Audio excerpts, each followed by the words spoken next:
Chris Mannix, Sergio Mora. He is the fighter. I'm the writer. On this episode, we're going to talk about the rematch that nobody is asking for. That is Floyd Mayweather against Manny Pacquiao, part 2. We're going to talk about Claressa Shields, her future after a paint job against Franchon Cruz DAZN. We've got some news on Richardson Hitchens.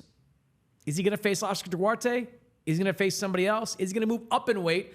We're going to talk about that. And we are headed to Arizona for the all-Mexican showdown. That's right. Sergio Mora's people are going to be in Arizona for the Sugar Núñez against Emanuel Navarrete. What is that? Sugar Núñez. That's the good, the bad, and the ugly. Okay. Let me finish. We'll be there for the 130-pound title unification fight, Núñez against Navarrete. We are going to talk about that. But Sergio, we have to start with the big news that happened just after we finished recording the pod last week, and that is the rematch is on. Floyd Mayweather and Manny Pacquiao, 11 years after Mayweather and Pacquiao laced up the gloves for the biggest fight in boxing history. They're set to do it again September 19th at the Sphere in Las Vegas. Mayweather has not fought since 2017 when he beat Conor McGregor. Pacquiao has fought more recently, had the draw against Mario Barrios. That fight didn't really age well after what we saw against Ryan Garcia. The first fight was a monster. 4.6 million pay-per-view buys.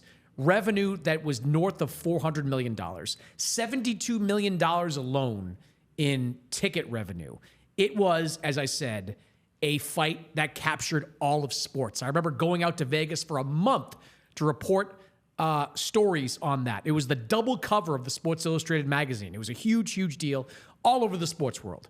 This one is not.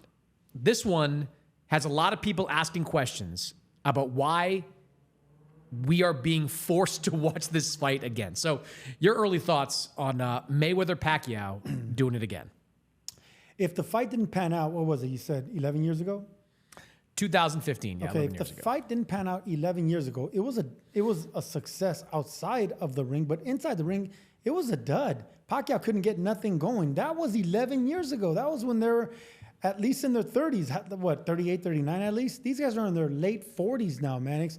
49 and 47 years old. These guys have not looked good in over a decade. Yes, I give credit to Manny Pacquiao for his last fight against Mario Barrios, but he still didn't win that fight.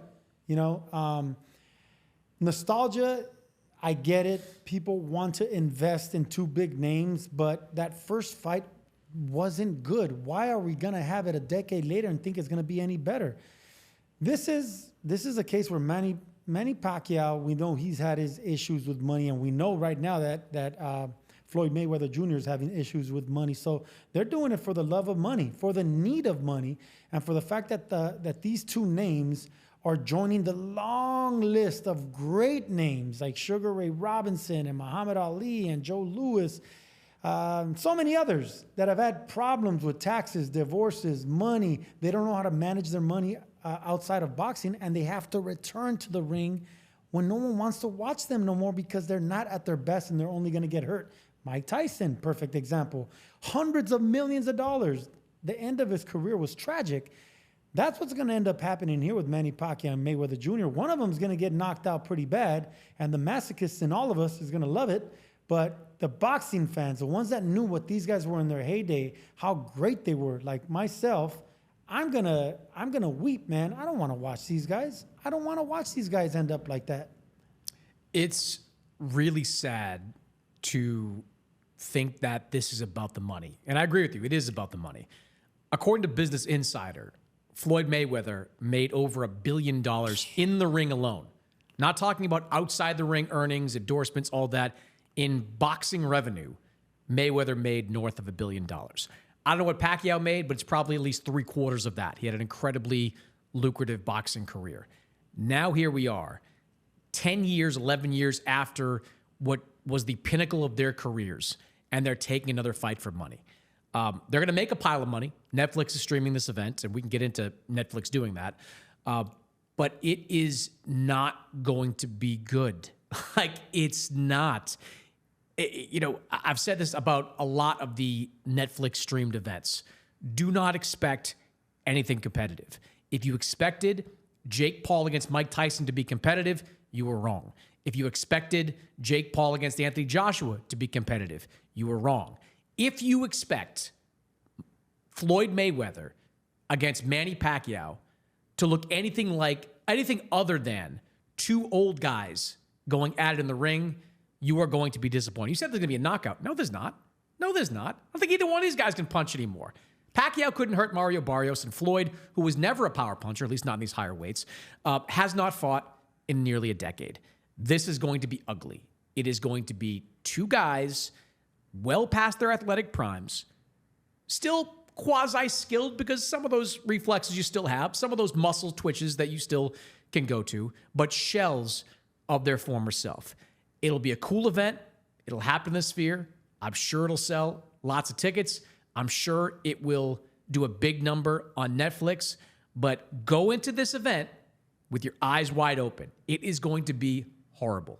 And I say that respectfully of both these guys, but it is not going to look good in the ring. No, it's not, because Manny Pacquiao made a career because he was so explosive from that southpaw stance. So that's why he was able to climb 8 divisions, because he was so fast with his feet. He was so explosive.